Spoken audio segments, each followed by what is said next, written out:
여러분, 오늘 본문은 예수님의 죽음과 부활 사이에 있었던 이야기를 다루고 있습니다.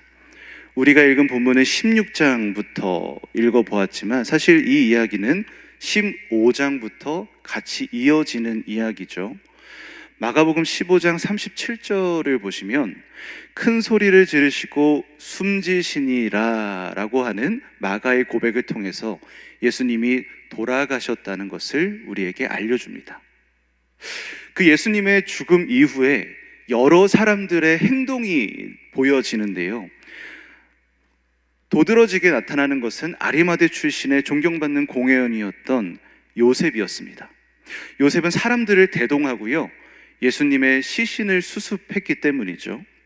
마가복음 15장 46절을 보면 세마포라는 말이 있는데요, 이것은 이제 고운 천을 의미합니다. 그러니까 요셉은 이 고운 천을 구매를 했고 예수님을 십자가에서 내렸고 예수님의 시신을 그 천으로 감쌉니다. 그리고 그 예수님의 시신을 무덤에 안치했고 그 무덤 문을 돌로 봉쇄했습니다. 근데 여기서 문제는 무엇이었냐면 이때가 안식일의 목전이었다는 거예요. 그러니까 얼마 남지 않은 시간이 지나면 안식일이 다가오기 때문에 그들의 행동에 제약이 생기죠. 시간이 매우 촉박했습니다. 당시의 시신은 악취를 막기 위해서 향품 처리를 했어요. 그런데 시간이 너무 촉박하다 보니까 요셉은 예수님의 시신에 향품을 처리하지 못했던 것으로 보여집니다. 그리고 이 현장을 지켜보고 있던 여인들이 있었어요. 그 여인들은 성경에서는 막딜라 마리아와 요새의 어머니 마리아였다라고 고백을 하는데요, 그 여인들은 예수님께 바를 향품을 구매했습니다. 그리고 안식일이 지나기만을 기다렸고요, 안식일이 지난 첫날에 무덤으로 향했고 예수님의 빈 무덤을 발견합니다. 여기까지가 마가복음에서 나타나는 예수님의 죽음 이후에 일어났던 일들이에요. 자, 그럼 우리가 이 잘 알고 있는 이야기 안에서 살펴보고 주목해야 할 것은 무엇일까? 마가는요, 이 여인들의 행동을 이렇게 묘사하면서 슬며시 자신만의 이야기를 부연 설명으로 추가하고 있습니다. 그게 뭐였는지를 함께 한번 살펴보시죠. 말씀을 다시 한번 읽어보겠습니다. 마가복음 16장 1절, 2절, 2절의 말씀입니다. 함께 읽어보겠습니다. 시작. 안식일이 지나매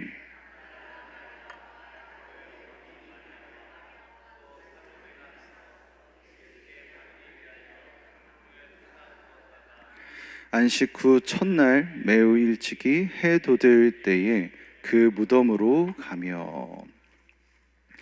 여러분, 이 말씀을 보시면 여인들이 무덤으로 향하는 시간대를 설명하고 있는데 여기서 굉장히 독특한 표현을 사용합니다. 2절에 보시면 뭐라고 하고 있습니까? 안식 후 첫날 매우 일찍이 해 돋을 때에 라는 표현을 마가가 쓰고 있어요. 이 표현이 왜 독특하냐라고 했을 때 다른 복음서들과 한번 비교해 보시죠. 그러면 이 독특함이 도드러집니다. 우선 마태복음에서는 어떻게 표현하냐? 마태복음 28장 1절을 보시면 안식 후 첫날 새벽이라고 표현합니다. 개역 한글에서는 미명이라고 하죠. 또한 누가복음 24장 1절을 보시면 동일하게 새벽이라는 표현을 쓰고요, 요한도 마찬가지입니다. 요한복음 20장 1절을 보시면 아직 어두울 때라고 하는 표현을 써요. 여러분, 이것을 보면 우리가 무엇을 알 수 있습니까? 마태도 누가도 요한도 해가 뜨는 때를 이야기한다기보다는 아직 어둠이 가득한 새벽, 아직 어두울 때, 어둠이 캄캄할 때, 그 시간대를 묘사하고 있어요. 그래서 마태와 누가와 요한과 비교해 보면 마가가 확실히 다르다는 것을 우리가 알 수 있습니다. 마가는 뭐라고 하고 있습니까? 해 돋을 때에 라는 말을 하기 때문이죠. 그러니까 이 해 돋을 때라고 하는 표현은 마가가 슬며시 집어넣은 마가만의 특별한 표현이라는 거고요, 마가는 이 표현을 통해서 어떤 무엇인가의 의미를 더 담고 싶었을 거예요. 그 의미는 무엇이었을까? 이 해돋을 때라는 표현을 통해서 무엇을 말하고 싶었을까입니다. 여기서 여러분 흥미로운 주석을 하나 발견할 수 있는데요. 이 해돋을 때라는 표현을 마가가 이 16장 2절 말고 한 번 더 사용했던 때가 있습니다. 그건 어디냐면 마가복음 4장이에요. 바로 씨 뿌리는 비유 이야기입니다. 마가복음 4장 5절과 6절을 한번 읽어보겠습니다. 5절과 6절 읽어보시죠. 시작. 더러는 흙이 얕은 돌밭에 떨어짐에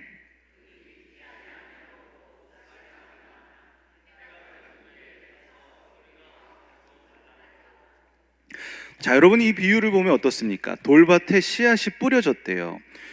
돌밭에 뿌려진 씨앗이 이내 싹이 나오기는 하지만 흙이 깊지 않았습니다. 그래서 뿌리가 깊지 않았겠죠. 그래서 해 돋은 후에 그 싹이 말라버렸다는 거예요.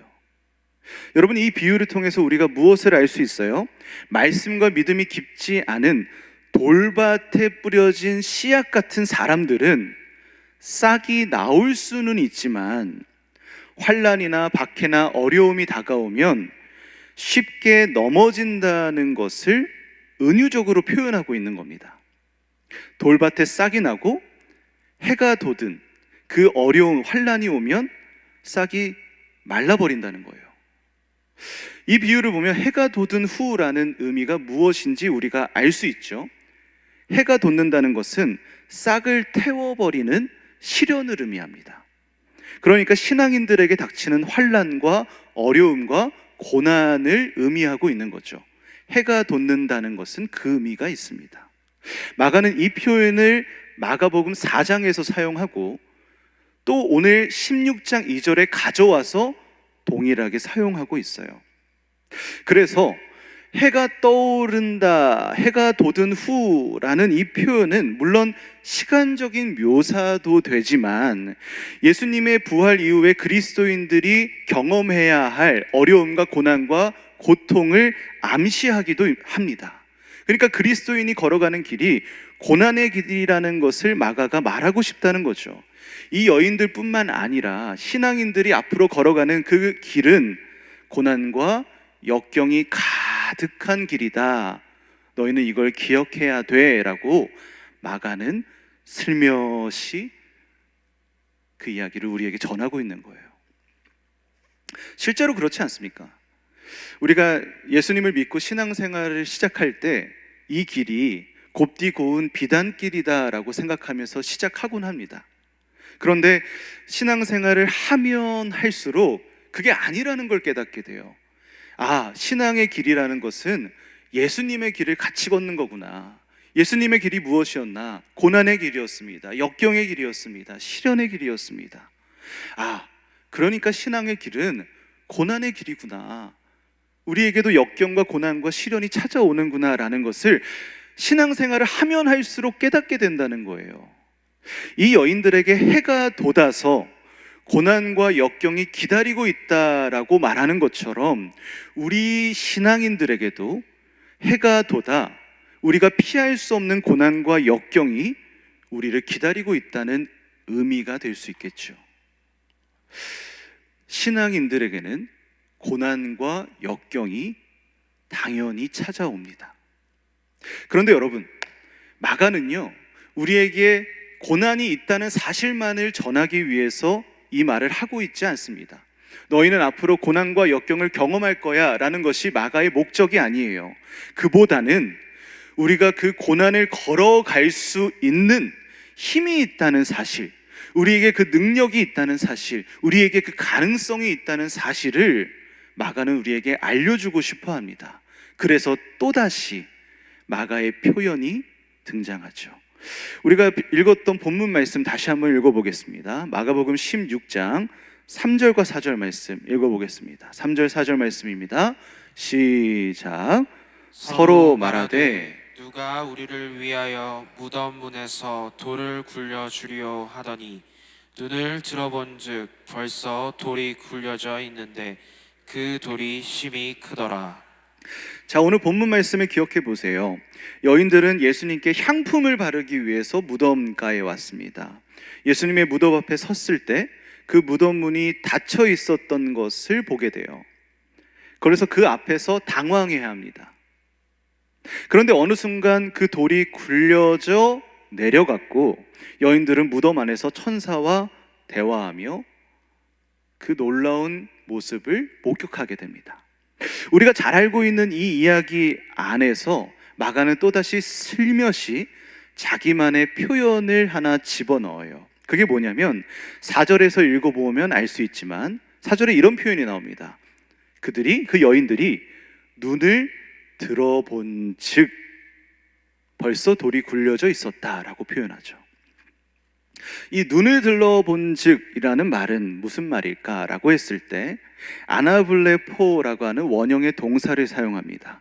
이 단어는요 1차적으로는 무슨 뜻이 있냐, 올려다본다라는 뜻이 있어요. 그러니까 아래를 보고 있다가 하늘을 본다는 뜻입니다. 올려다본다, 고개를 든다, 고개를 들어서 본다라는 뜻을 가지고 있는 것이 아나블레포입니다.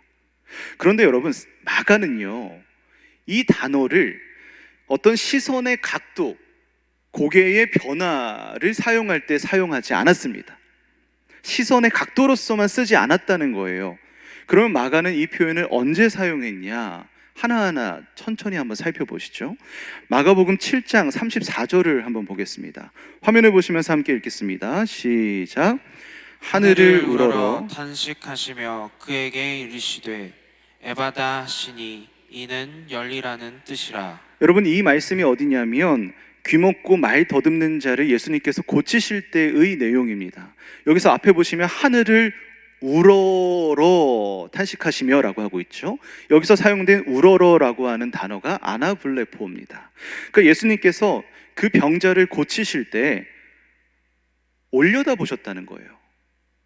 또 하나를 살펴보시죠. 마가복음 8장 24절 말씀 읽겠습니다. 시작.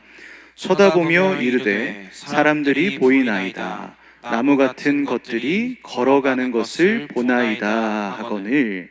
이 장면은 언제냐면요 벳세다의 맹인을 고치실 때의 이야기입니다. 예수님께서 그 맹인에게 치유하신 후에 물어보셨어요. 무엇이 보이냐? 그러니까 이 맹인이 이렇게 대답합니다. 쳐다보며 이르되 사람들이 보이나이다. 여기서 사용된 쳐다보며도 역시 아나블레포를 사용하고 있습니다. 이 맹인은 올려다 보았습니다. 하나를 더 살펴보시죠. 마가복음 10장 51절의 말씀입니다. 한번 읽어보겠습니다. 시작. 예수께서 말씀하여 이르시되 내가 무엇을 하여 주기를 원하느냐? 맹인이 이르되 선생님이여 보기를 원하나이다. 자, 이 장면은 어디냐? 맹인 바디메오를 고치실 때 예수님의 이야기입니다.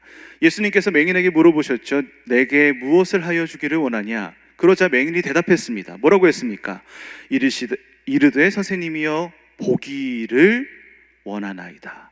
여기서 사용된 보기를 이라고 하는 단어 또한 아나블레포를 사용하고 있어요. 여러분, 마가는 이 아나블레포라고 하는 단어를 언제 사용했습니까? 듣지 못했던 자가 듣게 되었을 때에, 보지 못했던 자가 보게 되었을 때에, 예수님을 알지 못하던 자들이 이제 예수님을 보고 올바르게 인식하게 되었을 때에, 그 순간마다 마가는 이 아나블레포, 그들이 올려다 보았다라고 말하고 있습니다. 이게 여러분 어떤 말입니까? 그들의 삶이 송두리째 바뀌어서 새로운 삶이 시작될 때마다 그들이 올려다 보았다는 표현을 마가는 쓰고 있는 거예요. 오늘의 본문으로 다시 한번 돌아와 봅니다. 여인들은 예수님의 무덤 앞에 서 있습니다. 무덤이 돌로 굳게 닫혀 있었습니다. 당황했던 여인들이 무덤을 올려다 보았고 열린 무덤을 발견하게 되었습니다. 그 여인들은 눈을 들어서 무덤을 보고 부활하신 예수님을 경험하게 되었습니다. 아나블레포, 즉 이 16장 4절의 말씀은 무엇을 의미합니까? 단순히 그들의 시선이 아래에서 위로 향하였다라고 하는 표현만이 아닙니다. 눈먼 자가 다시 보게 된 것처럼, 듣지 못하던 자가 다시 듣게 된 것처럼, 예수님을 몰랐던 자들이 예수님을 제대로 인식하게 된 것처럼, 예수님의 부활을 보면서 그 여인들의 삶이 이처럼 이와 같이 새롭게 되었다는 것을 우리에게 보여주고 있는 겁니다. 그 여인들의 삶은 바뀌었고요, 그 여인들의 인식은 바뀌었고요, 그 여인들의 시선은 바뀌었습니다. 주님을 제대로 인식하게 되었고, 그 여인들의 삶은 이제 이전과 다른, 전혀 다른 새 삶이 시작되었다. 마가는 오늘 이것을 우리에게 알려주고 있는 겁니다. 말씀을 한번 정리해 보시죠. 오늘 말씀은 사실 우리가 어린 시절부터 굉장히 많이 들어왔던 평범한 이야기입니다. 예수님께서 돌아가셨고 요셉이 그 시신을 수습했습니다. 그리고 그 세마포로 싼 시신을 무덤에 안치했습니다. 하지만 향품 처리를 하지 못해 마음 졸였던 여인들은 향품을 구매해서 예수님의 무덤으로 갔습니다. 하지만 돌문으로 그 무덤이 닫혀 있었고, 그 여인들은 당황하고 고개를 들었고 무덤 문이 열린 것을 목격하게 되었습니다. 그리고 예수님이 부활하셔서 놀라운 역사를 이루셨다는 것을 그 여인들은 알게 되었다. 이 평범한 이야기 속에서 사실 우리는 숨겨져 있는 우리 신앙길의 모습, 그 길을 발견할 수 있습니다. 여러분, 그리스도인들이 그리스도인의 길을 걸어간다는 것은 해가 돋아난 길을 걸어가는 겁니다.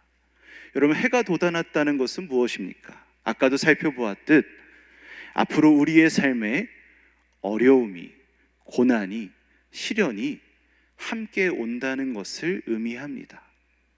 우리의 능력과 우리의 계획으로 피할 수 없는 고난이 우리 앞에 예비되어 있다는 거죠.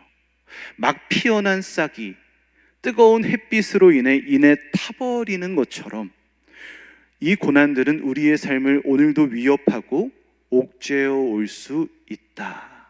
마가는 오늘 우리에게 그것을 이야기했습니다. 하지만 여러분, 우리는 그 고난과 절망과 어려움 속에서 좌절하지 않고 그 신앙의 길을 끝까지 완주할 수 있습니다. 왜 그렇습니까? 우리가 예수님을 만났고, 예수님을 보았고, 예수님을 알게 되었기 때문입니다. 눈 멀었던 우리가 주님을 만났고 새로운 세상을 보게 되었습니다. 듣지 못했던 우리가 주님을 만났고 구원의 소식을 듣게 되었습니다. 예수님을 알지 못했던 우리가 주님을 만났고 주님이 나의 주님이심을 깨닫게 되었습니다. 눈을 들어 보기 시작한 우리의 삶은 이전과는 전혀 다른 삶을 살게 됩니다. 우리의 인생은 새로운 인생입니다. 새로운 삶입니다. 새로운 걸음입니다. 새로운 시작입니다. 새로운 세상을 살아갑니다. 그렇습니다, 여러분. 이것은 우리가 이 고난 가운데서도 여전히 걸어갈 수 있는 힘입니다. 고난과 환난이 가득한 삶의 여정 속에서 우리는 이 땅의 고난에 힘들어할 수는 있지만 무너지지 않습니다. 이 땅의 환난에 흔들릴 수는 있지만 쓰러지지는 않습니다. 우리의 걸음은 잠시 멈출 수는 있지만 그 걸음의 끝을 맺지 않습니다. 왜냐하면 우리의 삶은 주님을 보아 새 삶이 시작되었기 때문입니다. 기억하십시오. 주님을 보았고 주님을 본 우리의 삶은 이전과 같지 않습니다. 우리가 사랑하는 찬송가 151장을 보면 후렴 가사에 이러한 고백이 있습니다. 십자가, 십자가, 내가 처음 볼 때에 나의 마음의 큰 고통이 사라져 오늘 믿고서 내 눈 밝았네. 참 내 기쁨 영원하도다. 우리가 매일매일 부르는 이 찬양 속에 오늘 우리가 나눠보았던 이 이야기가 담겨져 있지 않습니까? 우리는 주님을 보게 되었습니다. 십자가를 보게 되었습니다. 그래서 나의 눈이 밝았습니다. 그래서 여전히 내 삶에 고통이 있지만 그 고통을 이겨내고 영원한 참 기쁨을 누리게 되었습니다. 이 찬양의 가사 가운데 우리의 삶의 변화, 시작된 새로운 세상을 이 151장의 가사가 고백하고 있지요. 우리는 이 은혜 가운데 살고 있습니다. 제가 어느 선교사님 설교를 듣다가 참 인상 깊게 기억에 남은 이야기가 있습니다. 여러분, 조류 중에 가장 키우기 어려운 조류가 무엇이라고 생각하십니까? 그 선교사님의 표현으로는 꿩이 그렇게 키우기 어렵다고 하더라고요. 저는 꿩을 잘 모르긴 하지만 꿩은 성격이 굉장히 급하고 고집이 세대요. 그래서 날아다니기도 하고 빠르기도 하고 가만히 있지도 않고 공격적이기도 해서 여간 키우기가 쉽지 않다고 합니다. 닭과 비교하면 그 사육하는 난이도가 굉장히 높다는 거죠. 그 선교사님이 꿩을 키우는 어느 사육장, 그 농장에 갈 일이 있었대요. 그래서 가면서 곰곰이 생각을 했답니다. 이 키우기 어려운 꿩을 대체 어떻게 키우는 걸까? 그러면서 꿩의 다리가 빠르니까 다리를 묶어놨을까? 아니면 꿩이 잘 날아다니니까 그물을 높게 쳐서 꿩이 날아다녀도 넘어가지 못하도록 막아놨을까? 그러니까 선교사님이 이런저런 상상을 하면서 농장으로 향했대요. 그런데 그 농장을 막상 가보니까 자기가 생각했던 거는 하나도 없었답니다. 꿩의 다리를 묶어 놓은 것도 아니고요, 천장을 막을 만한 그물도 없었답니다. 그런데 참 신기한 것이 도망다고 날아가고 뛰어다녀야 할 꿩들이 마치 닭처럼 땅만 보면서 모이를 쪼고 있었대요. 그 모습이 너무너무 신기했답니다. 그래서 선교사님이 너무 놀라서 그 농장 주인에게 물어봤대요. 아니, 꿩이 고집도 세고 계속 날아다니면서 뛰어다니는 조류인데 대체 어떻게 이렇게 당신 꿩은 땅만 보면서 모이만 쫓고 있어요? 라고 질문했대요. 그러니까 노인이 스며시 웃으면서 그런 말을 했답니다. 꿩들의 머리를 보라고. 그래서 선교사님이 자세히 꿩들을 보니까 그 농장 주인이 꿩의 머리에 선캡을 씌워놨답니다.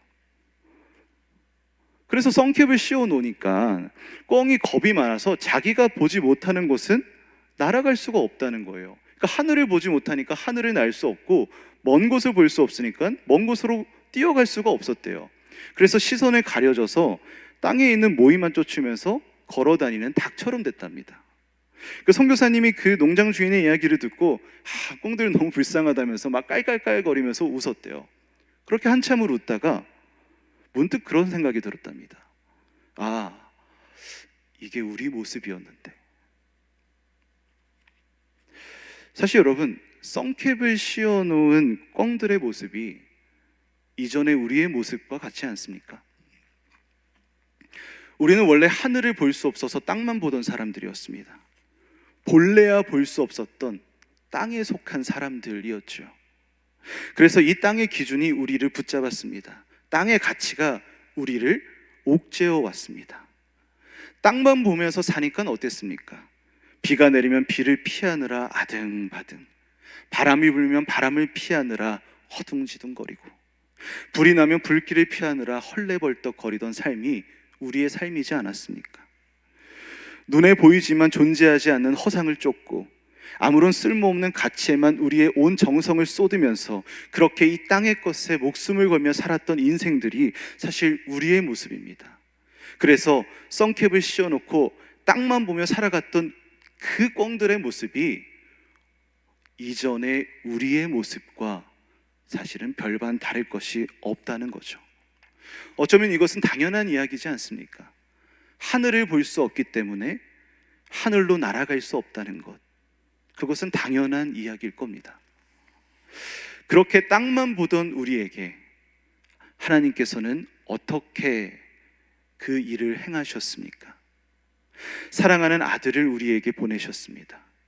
그리고 그 예수 그리스도께서 우리의 죄를 대신 짊어지고 십자가에 죽음을 당하셨습니다.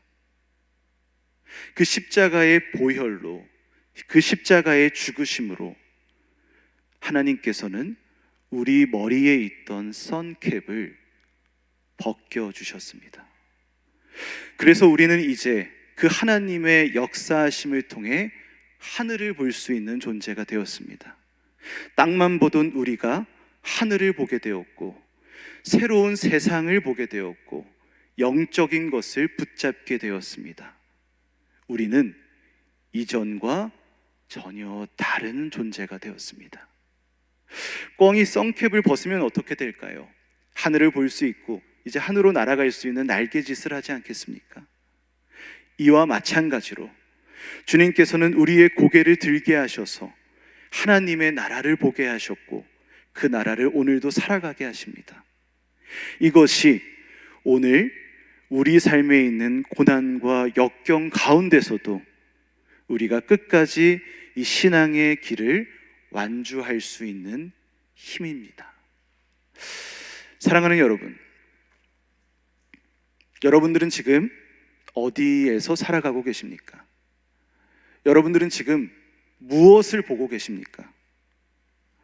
여러분들은 이 땅을 살아가고 있지만 하나님의 나라를 살고 계신 분이지 않습니까?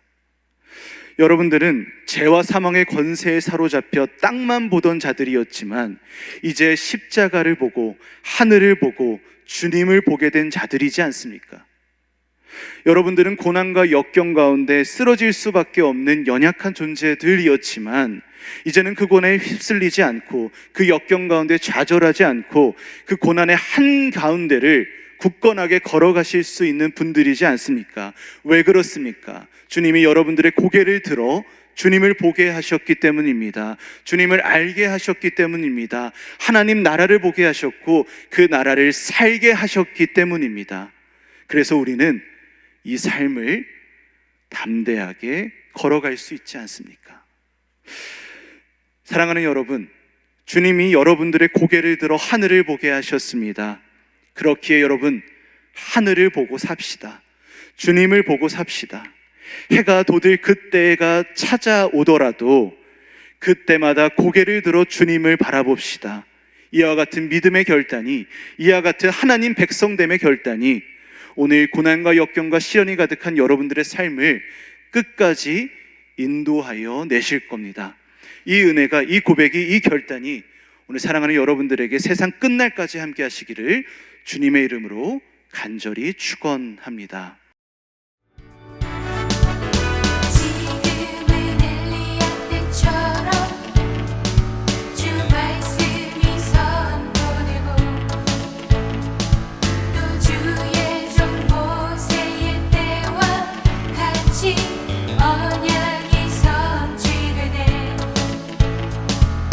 전쟁과 기근과 핍박 환난 날이 다가와도 우리는 광야에 외치는 소리 주의 길을 예비하라. 도와주님 구름 타시고 나팔 불 때에 다시 오시네.